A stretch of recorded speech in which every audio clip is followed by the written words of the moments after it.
aniversaria del Valle de los Caídos y también la presencia benedictina en el mismo lugar desde su inauguración en 1958. El Valle de los Caídos es un gran monumento religioso, un santuario situado en la Sierra de Guadarrama, dentro de la provincia de Madrid, en el término municipal de San Lorenzo del Escorial, localidad de la que dista a 12 kilómetros de distancia. Está enclavado en un bello paraje, en el Valle de Cuelgamuros, que fue rebautizado después como Valle de los Caídos, y desde varias posiciones de él se puede divisar la ciudad de Madrid, que está situada a 58 kilómetros de distancia. El origen tuvo lugar a raíz del conflicto que la historiografía comúnmente conoce como Guerra Civil Española, la guerra de 1936 al 39. La idea partió del propio jefe del Estado, Francisco Franco,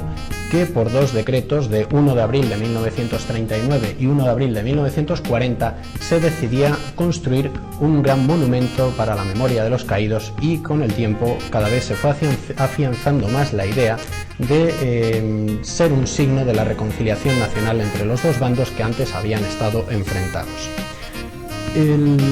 Trabajaron en las obras principalmente dos arquitectos sucesivamente: Pedro Muguruza, vasco, de 1940 hasta 1950, año en que le sucedió Diego Méndez por razones de enfermedad del primero, y fue el que culminó las obras. Está enclavado propiamente dentro de este Valle de Cuelgamuros, en el Cerro de la Nava, que es el lugar donde finalmente se decidió erigir. En un primer momento se había pensado en otro cerro, que es el que se denomina Altar Mayor, y es donde se construyó una ermita de un Vía Crucis que recorre el Valle de los Caídos. La financiación desde el primer momento, desde el primer decreto, propiamente el fundacional de 1 de abril del 40 más que el de 39, se estableció que, considerando que España acababa de salir de una terrible guerra, el Estado no estaba en situación de afrontar una carga económica como la que se preveía para este monumento. Entonces se estableció el criterio de buscar fondos que no supusieran un gasto para el Estado ni salieran del bolsillo de los españoles. En este sentido, se determinó aplicar los fondos sobrantes de lo que era la suscripción nacional, es decir, aquellos fondos, aquellos bienes recaudados de donaciones particulares que habían realizado diversas personas para la financiación del bando nacional. Al término de la guerra quedaba un sobrante, quedaba un remanente, y esto se aplicó para el Valle de los Caídos. Llegó un momento en el que se comprobó que esta cantidad no iba a ser suficiente, y por lo tanto, manteniendo ese mismo criterio de que no fuera el Estado el que pusiera el dinero, ni el dinero de los españoles, lo que se realizó fue, para cubrir los gastos que quedaban, que eran mucho mayores de los previstos, realizar unos sorteos extraordinarios de Lotería Nacional celebrados el 5 de mayo,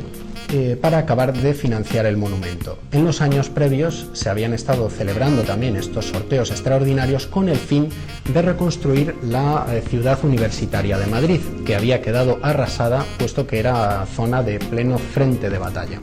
Un tercer componente en la financiación, menor pero también con cierta importancia, provino de donaciones particulares, donativos particulares de personas que quisieron financiar el monumento. Por lo tanto, este criterio creo que es importante tenerlo en cuenta de cara a ciertas leyendas que han surgido en ocasiones con respecto a la financiación del Valle de los Caídos.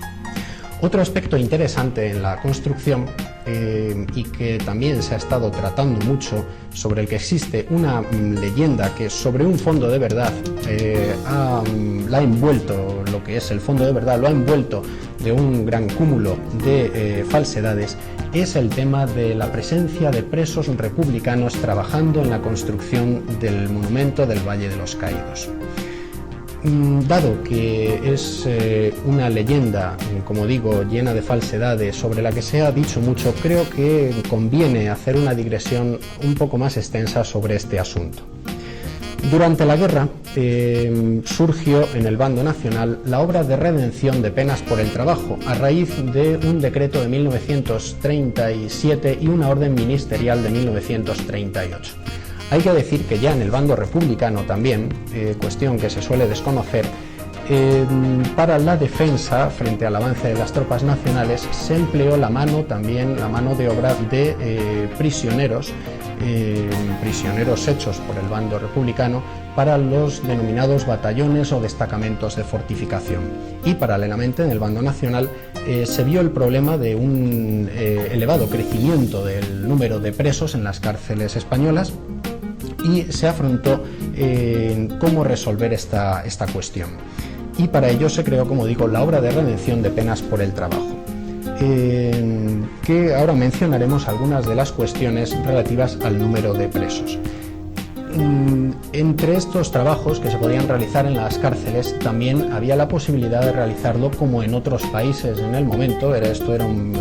el panorama internacional y en los sistemas penitenciarios internacionales.